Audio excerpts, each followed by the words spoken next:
주시는 하나님의 말씀은 갈라디아서 6장 11절에서 18절 말씀 함께 교독하겠습니다. 내 손으로 너희에게 이렇게 큰 글자로 쓴 것을 보라.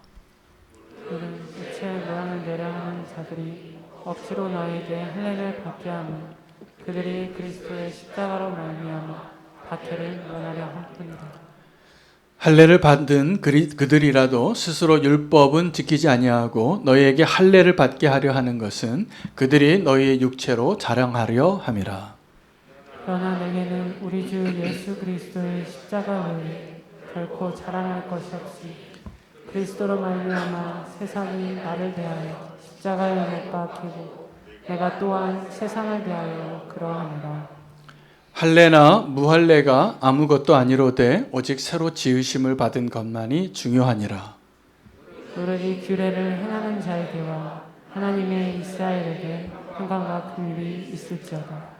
이후로는 누구든지 나를 괴롭게 하지 말라. 내가 내 몸에 예수의 흔적을 지니고 있노라. 함께 읽겠습니다. 형제들아, 우리 주 예수 그리스도의 은혜가 너희 심령에 있을지어다. 아멘. 하나님의 말씀입니다. 자리에 앉으시겠습니다. 저는 오늘 갈라디아서 6장 마지막 오늘 본문이 오늘 정해지고 오늘 말씀을 준비하면서 좀 아쉬움이 남습니다. 더 십자가의 복음을 온전히 전하고 싶은데 제가 설교자로서 그 십자가의 복음을 온전히 다 전하지 못한 것 같은 아쉬움 때문이기도 하고, 이 갈라디아서 전체에는 한 장 한 장마다 바울의 그 십자가 복음을 향한 분명하고 아주 선명한 메시지가 가득 차 있습니다. 그래서 여러분, 오늘이 이 갈라디아서 마지막 주간이 되겠는데 오늘 이 시간에도 오늘 이번 예배를 통하여서 내가 그동안 분명하지 못했던 십자가의 복음을 더 분명하게 붙잡으실 수 있는 은혜가 있으시기를 바랍니다. 오늘 본문의 내용은 편지의 구성에 보면 맨 마지막에 해당하는 끝 인사입니다. 그리고 서명하는 것과 같은. 그래서 뭐라고 소개하고 있냐 하면 내가 친필로 큰 글씨로 이렇게 썼다고. 무슨 얘기입니까? 앞에 있는 내용을 누가 써준 거죠. 써줬는데 이 부분만큼은 오늘 본문은 바울이 직접 썼는데 또 큰 글씨로 강조하려고 썼습니다. 그리고 오늘 본문 안에 갈라디아서 전체의 요약이 담겨져 있는데 다른 것이 아니라 십자가의 복음을 버리고 율법으로 돌아가지 말라예요. 이게 갈라디아서 전체의 주제입니다. 우리가 복음을 듣고 예수 그리스도의 제자가 되고 예수님 믿는다고 살면서 어떤 일이 있을 수 있냐 하면 그 복음의 메시지를 버리고 율법으로 돌아가는 일이 가능하고 지금도 일어나고 있는 일입니다. 그래서 바울이 이 갈라디아 교회 성도들에게 그것을 분명히 하면서 한 가지 대조를 이루고 있는데, 육체의 모양을 대표하는 할례와 예수 그리스도의 십자가의 능력을 상징하는 예수의 흔적을 대비합니다. 지금 너희를 미혹하게 하는 자들은 육체의 모양을 내게 하려고 하지만 나는 내 안에 숨겨져 있는 할례가 아니라 예수의 흔적을 간직하고 있으니 나를 더 이상 괴롭게 하지 말라. 여러분, 육체의 모양을 내는 이유가 있습니다. 화장을 하고 성형을 하고 좋은 옷을 입고 오고 좀 잘 꾸미고 그럴듯하게 우리가 옷을 입고 그렇게 아름다운 모습으로 참석하는 자리가 있죠. 결혼식이나 아니면 오늘 예배의 자리에 나오실 때나 아니면 누구를 선보러 나갈 때 우리가 우리의 모양을 가꿀 때가 있습니다. 보기 좋게 하려고. 보기 좋은 사과가 맛있잖아요. 그래서 이 시장에 가서 사과를 고를 때도 저는 제가 사과를 만약에 고르면 이렇게 흠 있는 사과보다는 흠이 없고 잘생기고 꼭지가 이렇게 좀 잘 무르익은 것 같은 그런 사과를 고르겠습니다. 윤기가 있고. 그런데 장사하시는 분들은 겉에는 그렇게 보기 좋은 사과를 위에다 진열을 하고 안에다가 좀 흠이 있거나 상품 가치가 떨어지는 사과를 숨겨놓을 때도 있습니다. 상인이 지나가는 고객을 속일 수는 있을 수 있어도 우리가 하나님은 속일 수 없다는 것을 아셔야 합니다.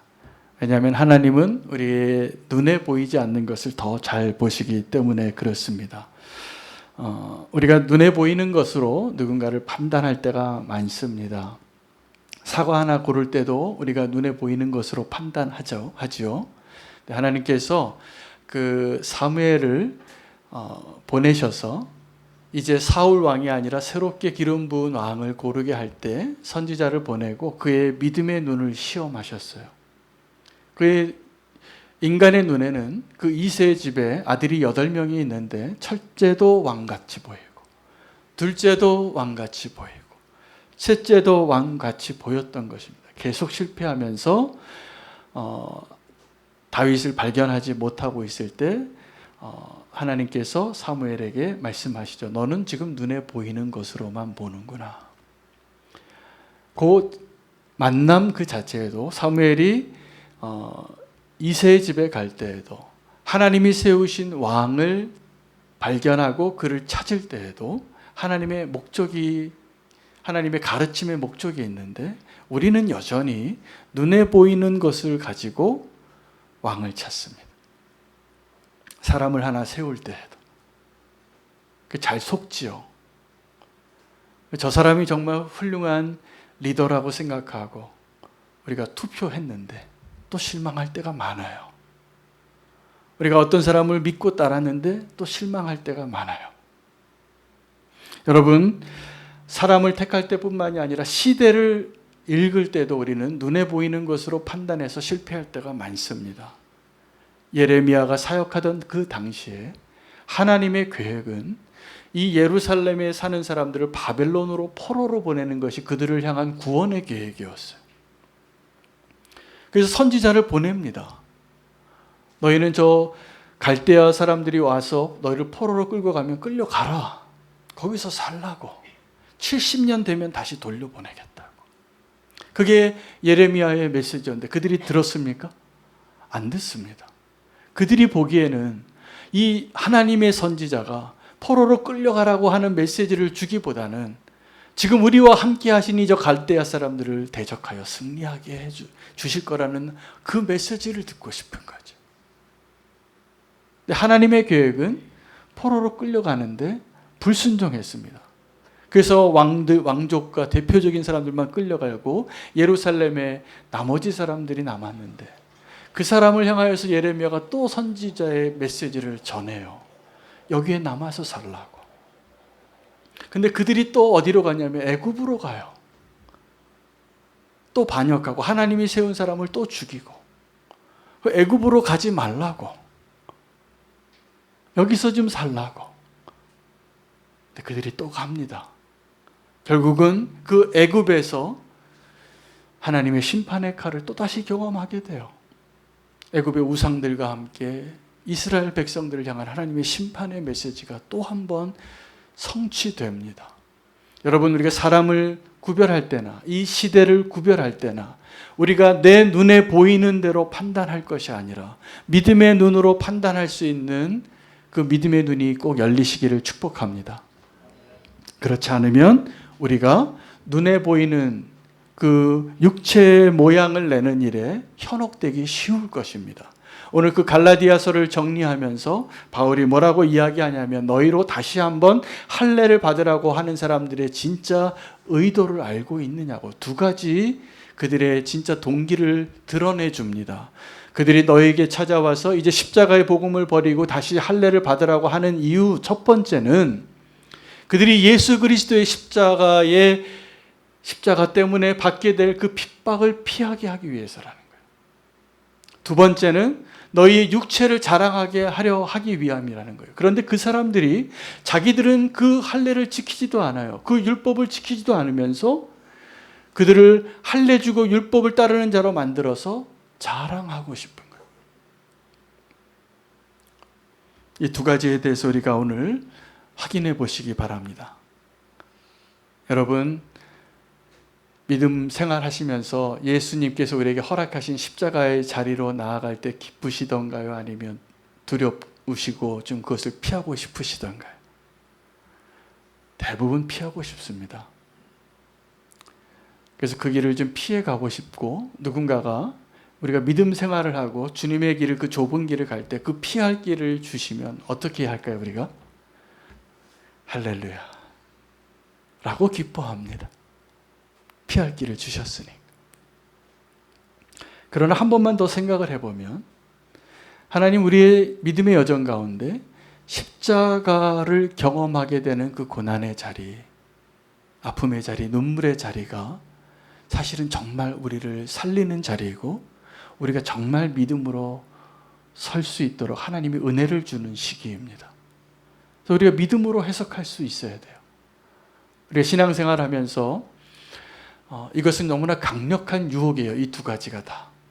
왜요? 십자가의 고난을 피할 길을 준다고 하고 우리가 육체의 자랑을 할 수 있는 기회를 준다고 하는 거예요. 이 두 가지가 어떤 사람에게는 유혹으로 다가올 것이고 어떠한 사람에게는 그것이 아무것도 아닌 것으로 다가올 것입니다. 한 사람도 빠짐없이 오늘 우리가 다시 육체의 할례를 받으라고 말하는 사람들의 그 미혹에 흔들리지 않게 되시기를 축복합니다. 믿음으로 사는 것은, 온전한 믿음으로 사는 것은 우리가 고난을 피하고 싶은 그 마음을 극복하고 그 고난의 의미를 다시 믿음으로 해석할 수 있는 능력을 얻는 것입니다. 여러분, 성도의 삶을 살아갈 때 저와 여러분이 십자가를 경험할 때가 많습니다. 하나님께서 우리를 그 십자가의 자리로 인도하세요. 어려움을 겪고요, 고난을 겪고 시험이 와요. 원하지 않는 자리예요. 근데 그 원하지 않는 그 자리를 피하고 싶어서 한번 피해 보세요. 여러분의 믿음의 여정이 굉장히 흔들릴 거라고 제가 장담합니다. 여러분, 그 십자가를 피하는 것을 기뻐하는 성도 되지 마시고 하나님께 구해야 하는 거예요. 우리가 그 십자가의 고난을 돌파할 수 있는 믿음을 달라고.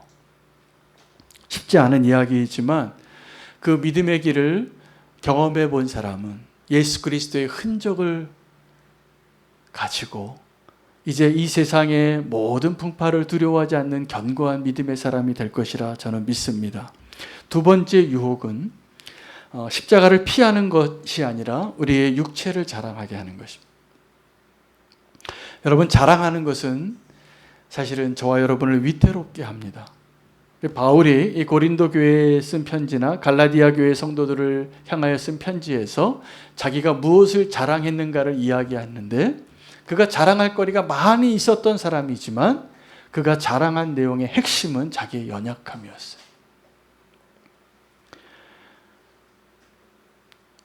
고린도전서에 그 바울의 자랑이 한 3장에 걸쳐서 등장해요. 자랑을 엄청 많이 했습니다.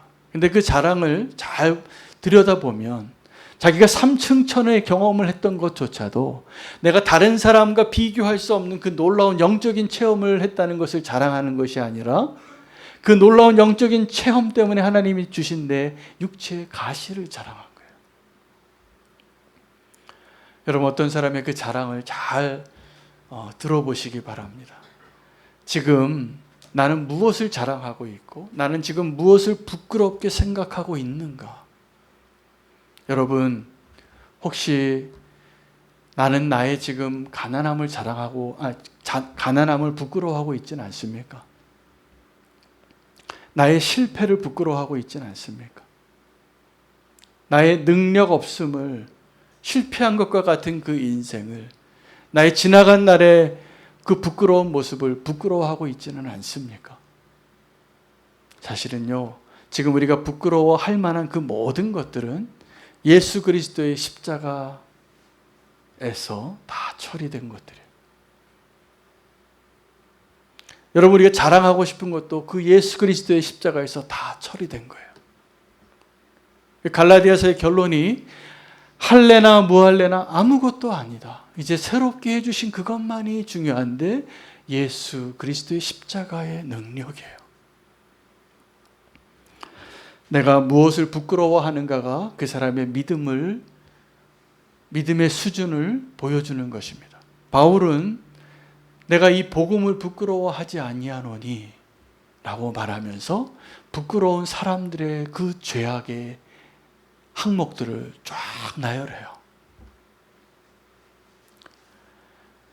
그 사람들이 그 부끄러운 죄악을 부끄러워하지 않고 있었기 때문에. 여러분, 우리는 오늘 예수 그리스도의 십자가 앞에서 우리의 자랑이 바뀌고 부끄러움이 바뀐 자임을 꼭 기억하시기 바랍니다. 오늘 바울이 이 갈라디아서의 마지막을 핵심을 이제 복음을 버리고 율법으로 돌아가지 말라고 하면서 십자가에 못 박히는 것이 무엇인가를 설명해 주는데 오늘 설교의 핵심입니다. 여러분, 예수 그리스도의 십자가에 못 박히셨나요? 아니세요? 못 박히기 싫으세요? 네, 대답을 안 하시면 그런 줄로 알겠습니다. 우리가 예수 그리스도에 못 박혔다는 표현을 많이 해요. 주와 함께 십자가에 못 박혀서 주의 손에 나의 손을 포개고 주의 발에 나의 발을 포개고 주님과 함께 죽고 함께 살고, 이게 십자가의 핵심인데, 갈라디아서의 오늘 본문의 바로 전장에는 바울이 또 뭐라고 고백했냐면, 내가 십자가에서 내 육체와 함께 내 육체의 정욕과 탐심을 함께 못 박았다고. 오늘 본문에는 그 십자가에 못 박히는 것을 이렇게 표현합니다. 예수 그리스도로 인하여 세상이 나에 대하여 못 박히고 내가 세상에 대하여 못 박혔노라. 이게 무엇을 의미하는 걸까요? 여러분, 문을 잠그면 밖에서 문을 잠그십니까? 안에서 문을 잠그십니까? 네, 내가 있는 곳에서 잠굽니다. 내가 안에 있으면 안에서 잠그고 내가 밖에 있으면 밖에서 잠그는 거죠. 그렇죠? 내가 안에 있는데 밖에서 문을 못 잠그잖아요. 근데 십자가에 못 박히는 게 어떤 거냐 하면, 내가 세상을 향하여 내가 죽고 세상이 나에 대하여 죽은 것이 분명히 십자가에 못 박힌 거라는 거예요. 근데 그 일을 예수님께서 도우시는 거예요. 이 둘 중에 하나가 분명하지 않으면 우리는 예수 그리스도의 십자가 앞에서 분명히 흔들릴 겁니다.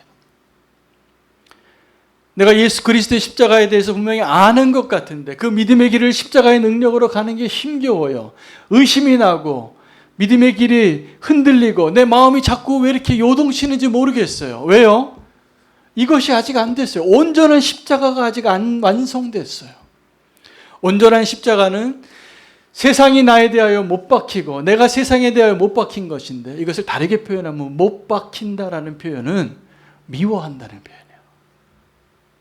죽었다는 의미예요. 여러분, 세상을 향하여 죽으셨나요? 아니면 세상이 내 안에서 다 죽었습니까? 못 박혔습니까? 지금 바울이 그 얘기를 하는 거예요. 그것이 분명하면 이 세상이 감당할 수 없는 믿음의 사람으로 설 텐데, 우리는 아직도 둘 중에 하나가 완성되지 않은 자로 믿음의 여정을 하느라 흔들리고 방황하고 우리의 마음에 온전한 믿음이 완성되지 못할 때가 많다는 것입니다. 다윗이 범죄하고 난 후에 나라를 빼앗기는데 자기 아들에게 빼앗깁니다. 압살롬이 백성들의 마음을 다 도둑질하고 나팔을 불죠. 거사를 해서 이제 내가 왕이라 라고 선포할 때 무슨 영문인지도 모르고 압살롬을 따르고 그 왕궁에 있었던 사람들이 많았습니다. 그냥 정말 왕이 아들이니까, 칭찬받는 왕이었으니까 다윗이 이 압살롬에게 왕위를 물려줬나 보다, 그렇게 생각하고 와 있는 사람도 있고 또 다윗을 반역하려고 하는 마음에 동참한 사람도 있었을 것이에요. 근데 그때 이 압살롬의 나라를 견고하게 하려고 그를 도왔던 책사 중에 한 명이 아히도벨이라는 사람이 있는데, 그 사람이 압살롬에게 무엇을 요청했냐 하면 백주대낮에 바울이 후궁에 남겨둔 그 바울의 후궁들과 백주대낮에 동침하라고. 천륜을 벌이는 일 아닙니까? 그리고 그 일을 해요. 그리고 그것은 무엇을 의미하냐면 다윗의 범죄를 드러내는 것이기도 하고, 또 다윗과 완전히 원수되게 하기 위한 아히도벨의 지혜였어요. 그래서 그 자리에 이제 압살롬과 함께한 사람은 이제 다윗과 압살롬이 다시 회복할 수 없는 관계가 됐다라는 것을 선포하게 하게 한 거예요. 그 사람들은 이제 반역자로서 이 다윗과 다시 함께 할 수가 없었어요. 근데 더 놀라운 것은 우리가 그 압살롬과 같은 자들인데 다윗이 하나님의 마음을 품고 그 압살롬을 향하여 어떻게 부르짖냐 하면, 압살롬이 죽는 그날에 압살롬아 압살롬아 내가 너를 대신하여 내가 죽어야 하는데 네가 죽었다.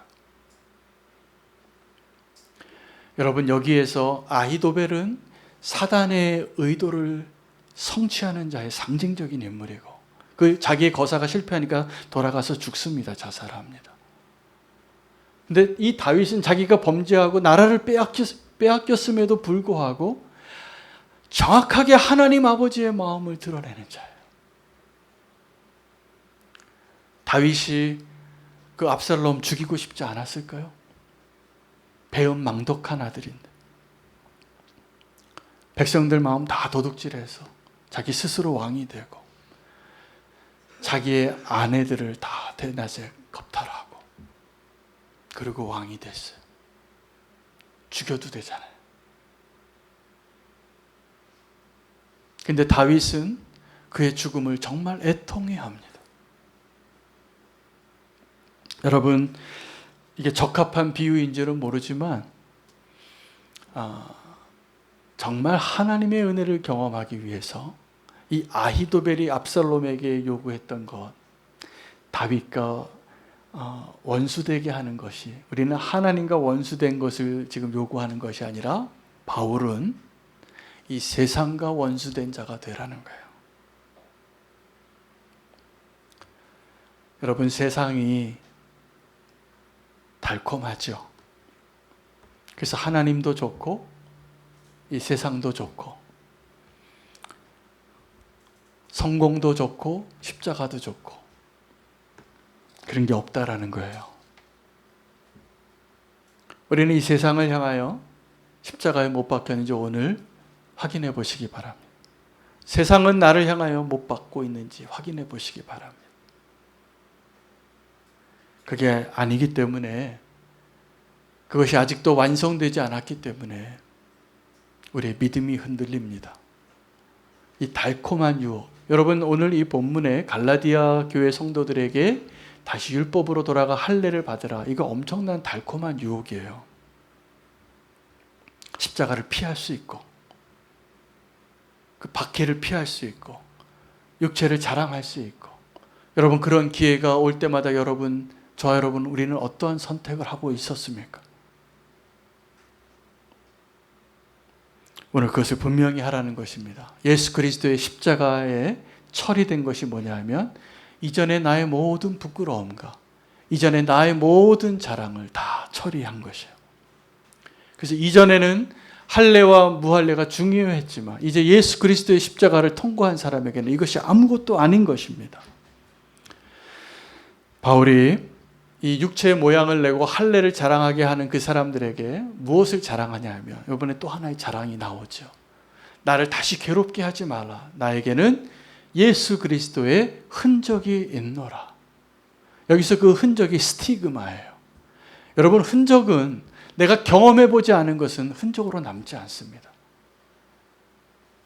요즘 뭐 이렇게 문신해서 흔적을 막 이렇게 인위적으로 만들기도 하지만, 사실은 흔적이라는 것은 어떤 것이냐 하면, 인생을 살았는데 그 사람의 얼굴에 주름이 있어요. 얼마나 고단한 삶을 사셨는가 우리가 알 수 있어요. 그 흔적 때문에 흰머리가 생겨요. 그런데 어떤 분들은 그 주름진 얼굴에 이 세상의 그 고통과 비교할 수 없는 그 내면에 가득한 기쁨이 표현되어지는 미소를 가지고 계시는 분들을 제가 볼 때가 있어요. 성도의 얼굴이란 그런 것이어야 합니다.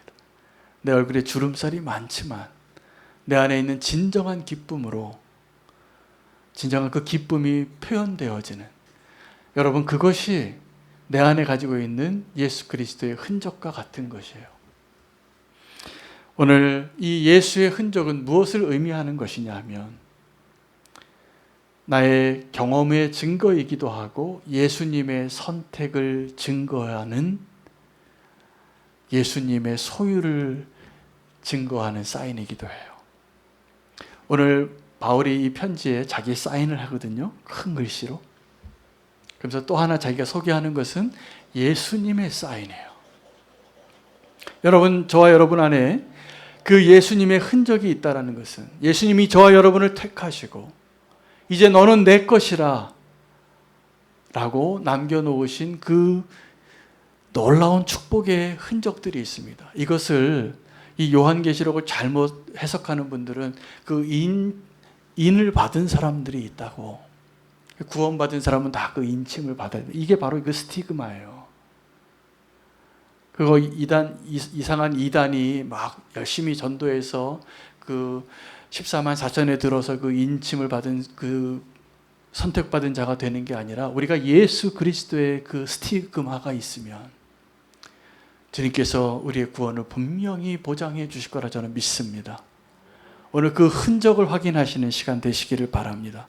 그 흔적이 희미하면 우리는 힘을 잃어버리고 지금도 흔들리고 방황하는 거예요. 저는 우리나라의 아주 대표적인 발레리나 가운데 이름이 제 아내랑 비슷해서 기억하고 있는 사람이 있습니다. 강수진. 근데 제가 강수진이라는 그 발레리나의 공연을 본 적은 없어요. 제가 그럴 기회를 아직 하나님 안 주셨는데 대단한 발레리나라고 하는데 제가 그 사람이 대단한 발레리나라는 사실을 그 사람의 공연을 봤기 때문이 아니라 사진 하나 봤어요. 그 강수진 발레리나의 그 발, 다 망가진 발, 수없이 연습을 해서 겉으로는 우아한 백조와 같이 발레를 하고 있는데 그 우아한 백조가 되기 위하여 수많은 연습으로 발이 다 문드러졌어요. 기형적으로 되고 굳은 살이 배기고 피가 나고 고름이 나고, 그것이 다시 그 고름 위에 또다시 연습을 해서 수없이 연습한 흔적들. 여러분, 성도의 아름다움은 백조의 호수 같은 아름다움이 아니라 그 흔적으로 남아있는 발입니다. 예수님을 믿지 못했던 도마가 예수님의 스티그마를 보여달라고, 나 그 손 보면 믿겠다고,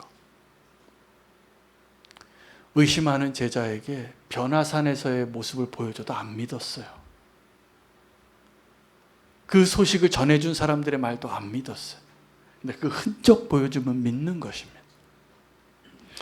여러분, 오늘 우리의 십자가가 분명해지시기를 바랍니다. 오늘 이 예배의 자리에서 십자가로 인도하시는 주님의 그 인도하심에 주저함 없이 또 그 유혹에 넘어가지 않는 온전한 믿음으로 주의 얼굴을 바라볼 수 있게 되시기를 축복합니다. 하나님의 나라의 영역에 회색지대는 없거든요. 천국에 대한 이야기를 다 들어보세요. 오른쪽은 염소고 왼쪽은 양인데 가운데는 송아지다, 이런 거 없습니다. 분명해요. 중간이 없어요. 우리가 그 십자가에 못 박히는 것이 분명해져야 우리의 믿음이 더 견고해질 것을 믿으시기 바랍니다. 우리 교회에서 새롭게 시작하는 모임이 하나 있는데 커피 브레이크라는 모임을 한 달에 한 번씩 갖기로 하고 어저께 두 번째 모임을 가졌습니다.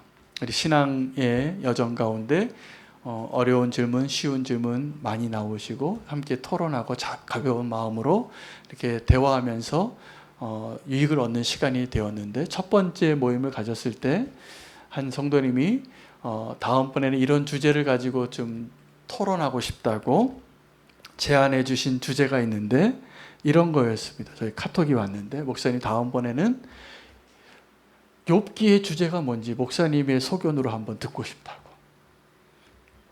그래서 제가 준비를 했는데 그분이 안 오셨어요. 그래서 제가 오늘 이 자리를 통해서 답변을 드리려고 합니다. 우리 욥기의 주제를 이해할 수 없는 성도의 고난이라고 생각하고 많은 책들이 그 주제로 풀어주고 있습니다. 그래서 우리가 욥기의 주제가 어렵죠. 이해할 수가 없잖아요. 왜 의롭게 살았는데 고난이 오는가? 근데 정말 욥기의 주제는 이해할 수 없는 고난에 대한 것이 아니라 이해할 수 없는 고난 뒤에 있는 하나님을 발견하라는 거예요. 그러면 이해할 수 없는 고난이 이해되어지게 돼 있어요. 왜 여전히 우리가 내가 의롭게 살았는데 왜 고난이 오냐고 질문합니까? 그 고난 가운데 그 고난 뒤에 있는 하나님이 계시다고 설명해 주는 것이 욥기인데 우리는 지금도 여전히 이해할 수 없고 해결되지 않은 문제 앞에 하나님 왜입니까? 왜요? 라고 이야기하지만 하나님은 지금도 분명히 말씀하고 계세요. 너 내 거라고. 그 고난의 흔적들이 사실은 다른 사람과 비교할 수 없는 축복의 흔적이 될 것입니다. 내가 다른 사람과 비교해서 이해할 수 없는 고난 가운데 그 문제를 가지고 지금도 눈물을 흘리고 신음하고 잠 못 이루고 있다면 하나님을 좀 찬양해 보십시오. 찬양하십시오. 믿음으로. 그것이 하나님이 나에게 주신 스티그마예요. 왜 고난을 주시겠어요? 하나님 우리를 얼마나 사랑하시는데. 그 반역한 압살롬을 위해서 눈물 흘리는 다윗이 그렇게 부르짖었는데 하나님은요, 저와 여러분을 사랑하시기 때문에 온전한 십자가로 우리를 인도하십니다. 그 온전한 십자가를 피해서 십자가 피할 길이 있는 거 좀 좋아하지 마세요. 그게 위태로운 길이에요. 믿음으로 끝까지 주님이 우리에게 주시는 그 길을 가겠다고 결단하며 오늘 예배를 마치기를 원합니다. 내 영혼에게 고백하십시오. 내가 이제 확정됐노라 하고. 기회주의자에게 온전한 십자가는 없어요. 믿음으로 결론 내린 자에게 온전한 십자가가 보일 것입니다. 오늘 결단하며